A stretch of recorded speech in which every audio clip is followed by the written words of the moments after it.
Advocate Bhudev Mahanand का अभिवादन स्वीकार कीजिए। साथियों, भारत का अर्थनीति डूब रहा है। भारत का संविधान खतरे में है। भारत का पीएसयू को बेचा जा रहा है। इंटरनेशनल मॉनेटरी फंड अपना ताकत भारतवर्ष में दिखा रहा है। इंटरनेशनल मॉनेटरी फंड ये चाहता है कि भारत का इकोनॉमिक इनके कंट्रोल में चले। भारत का सरकार इकोनॉमिक को बचाने के लिए इंटरनेशनल मॉनेटरी फंड का सामने गिड़गिड़ा रहा है। आज श्रीलंका का परिस्थिति इतना खराब क्यों है? क्योंकि वहां का सरकार देश का पीएसयू को प्राइवेट हाथ में बेच दिया और इंटरनेशनल मॉनेटरी फंड का सामने हाथ फैलाया। आज वहां इकोनॉमिक बेहाल है। ऐसे ही भारतवर्ष में आज 2024 को नजर में रखते हुए 2024 इलेक्शन जीतने के लिए वर्तमान बीजेपी सरकार और आरएसएस का नया पैंतरा चल रहा है। इनका प्लान क्या है? देश का तमाम संपदा को प्राइवेट हाथ में बेच देना। यानी आज का तारीख में 90,000 करोड़ रुपया का पीएसयू प्राइवेट हाथ में बेचा गया है। आज भारतवर्ष में संविधान नहीं, भारतवर्ष में कानून नहीं चलता।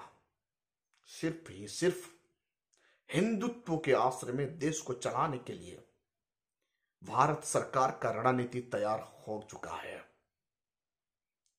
आज भारत का बैंकिंग सिस्टम को पूरा बंद करने की तैयारी हो चुका है। इसलिए हर 2 दिन में बैंकिंग का मुद्दा और बैंकिंग का आंदोलन सामने आता है, लेकिन कोई भी नेशनल चैनल इनको खबर नहीं दिखाता। काशी कॉरिडोर, महाकाल कॉरिडोर जैसे हिंदुत्व को बचाने के लिए कॉरिडोर बनाया जा रहा है। यानी इस देश में संविधान बड़ा नहीं है, भारतवर्ष में देश का धर्म बड़ा हो गया है। आपको यह बात सुन के हैरान लगेगा। इस देश में अडानी जैसे प्राइवेट कंपनी का हाथ में 100 अरब डॉलर का बेनिफिट 2 साल में होता है, लेकिन भारत का सरकार का इकोनॉमिक बर्बाद होता है।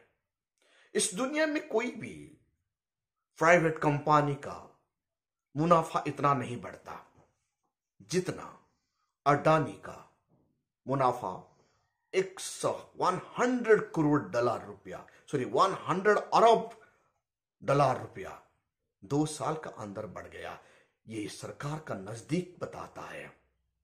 गवर्नमेंट जिसका ऊपर नजदीक हो जाता है वो अपने आप मालामाल हो जाता है। दूसरी तरफ ये देश कंगाल हो रहा है। ऑलरेडी भारत कंगाल हो चुका है। बड़ी मजे की बात यह है साथियों, जब ये देश का पीएसयू भारत सरकार बेच रहा है तो भारत का कुछ स्टेट, 6 स्टेट, भारत का 6 स्टेट जैसे आपका केरला, आंध्र प्रदेश, तमिलनाडु, उड़ीसा, तेलंगाना, पश्चिम बंगाल और अभी अभी नया और स्टेट पंजाब, ये स्टेट को, जब ये स्टेट केंद्र सरकार कोई भी पीएसयू बेचने के लिए तैयार करता है तो केरल सरकार ने कोशिश किया। केरल में रहने वाले हाल को जब वो बेच रहा था तो केरल गवर्नमेंट उनको खरीद के कंट्रोल करने के लिए कोशिश किया, लेकिन गवर्नमेंट ऑफ इंडिया इनको इस पन्ने को ही बंद कर दिया, प्राइवेट हाथ में ही दे दिया। आंध्र प्रदेश राष्ट्रीय इस्पात निगम लिमिटेड को खरीदने के लिए कोशिश किया, लेकिन गवर्नमेंट दीपम जैसे कानून बनाकर स्टेट गवर्नमेंट को इस संपदा खरीदने से नेगेटिव रिप्लाई दे दिया। यानी गवर्नमेंट को यह पता है केंद्र सरकार नाकाम हो रहा है राष्ट्रीय इस्पात निगम को चलाने के लिए। आंध्र प्रदेश सरकार इनको खरीद कर चलाने के लिए जब डिमांड रख दी, खरीदने के लिए डिमांड रख दी, तो केंद्र सरकार इन्हें मना कर दी, क्योंकि राष्ट्रीय इस्पात निगम लिमिटेड 20,000 लोगों का जॉब देता है। लेकिन केंद्र सरकार ऐसा नहीं करेगा, क्योंकि ये राजनीतिक मुद्दा बन जाएगा और इनको प्राइवेट हाथों में औनी पौनी दामों में बेचा जा रहा है। आप लोग सोचिए, भारत कैसे खतरनाक इकोनॉमिक परिस्थिति को जूझने के लिए तैयार हो रहा है। भारत में फेडरल स्ट्रक्चर को कैसे रोंधा जा रहा है। यह पीएसयू है, सरकार संपदा है, कोई भी स्टेट इनको कंट्रोल कर सकता है खरीद कर, लेकिन गवर्नमेंट इनको, भारत सरकार, केंद्र सरकार ऐसा करने नहीं दे रहा है। स्टेट, आज का तारीख में स्टेट उनका इकोनॉमिक को एक्सपांड कर नहीं सकता। पूरी तरह स्टेट केंद्र सरकार का ऊपर निर्भर हो जाएगा, क्योंकि जीएसटी सिर्फ केंद्र सरकार ही कलेक्ट करता है और बाकी जो स्टेट को छोटा सा शराब और तंबाकू जैसे नशीली पदार्थ में जो टैक्स मिलता है उसी से स्टेट को चलाना पड़ेगा। यानी सेंट्रल ये चाहता है कोई भी स्टेट गवर्नमेंट आगे ना बढ़े, केंद्र सरकार को से आगे बढ़कर इकोनॉमिक डेवलपमेंट करना सके और उनका स्टेट को अच्छा शासन देना सके। ऐसा सोच देश के लिए हानिकारक है।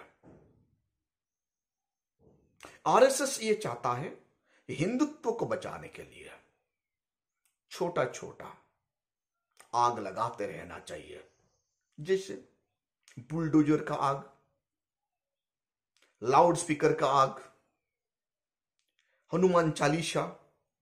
ये आग को बरकरार रखना है, हिंदुत्व कॉरिडोर को भारत पे फैलाना है।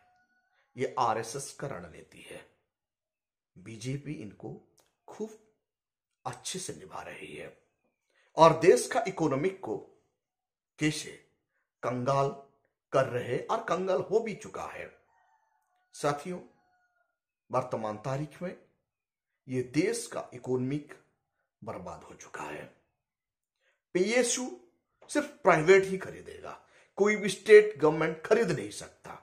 ये इसका मतलब आप लोग समझ रहे हैं। ये पॉलिटिकल मुद्दा बन सकता है, लेकिन एग्जीक्यूटिव कंट्रोल में है आरएसएस का हाथ में, जुडिशरी कंट्रोल में है मनुवादियों का हाथ में, प्रेस मीडिया कंट्रोल है मनु का बेटों का हाथ में। और आने वाला कल हमारा देश का सिटीजन इतना भयानक स्थिति में आ जाएगा कि 2 वक्त का रोटी भी खरीद कर खा नहीं सकेगा। यह देश के लिए सोचने की बात है। अभी भी वक्त है, भारत को बचाना है, भारत का पीएसयू को बचाना है, भारत का इकोनॉमिक को बचाना है और भारत का संविधान को बचाना है। जब तक हम अंधभक्त बने रहेंगे, आंख मूंद कर गोदी मीडिया को फॉलो करते रहेंगे, ये देश को बर्बाद होने से कोई रोक नहीं सकता। देश का शासन प्रशासन को उजागर करता है मीडिया, लेकिन मीडिया मनुओं को बेटे के हाथ में आ चुका है, क्योंकि ये देश को बर्बाद करने के लिए पहला भूमिका प्रेस मीडिया ले रहा है। सिर्फ सोशल मीडिया ही एक मीडिया है जो भारत का हर खबर को दिखा रहा है। साथियों, संविधान को बचाने के लिए, देश को श्रीलंका जैसे परिस्थिति से उभरने के लिए, हमारा देश का पीएसयू को जो बेचा जा रहा है इनको रोकना है। हर हाल में हमारा देश का इकोनॉमिक इंटरनेशनल मॉनेटरी फंड का द्वारा कंट्रोल होना नहीं चाहिए। बड़ा हैरान की बात यह है, देश का इकोनॉमिक इतना खस्ता हाल है, सिर्फ अडानी का 100 अरब रुपया 2 साल का अंदर बढ़ जाना कितना चिंता की विषय है।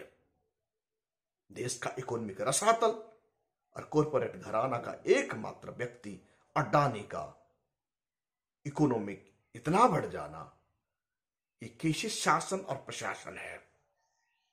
अभी भी वक्त है देश को बचाने के लिए।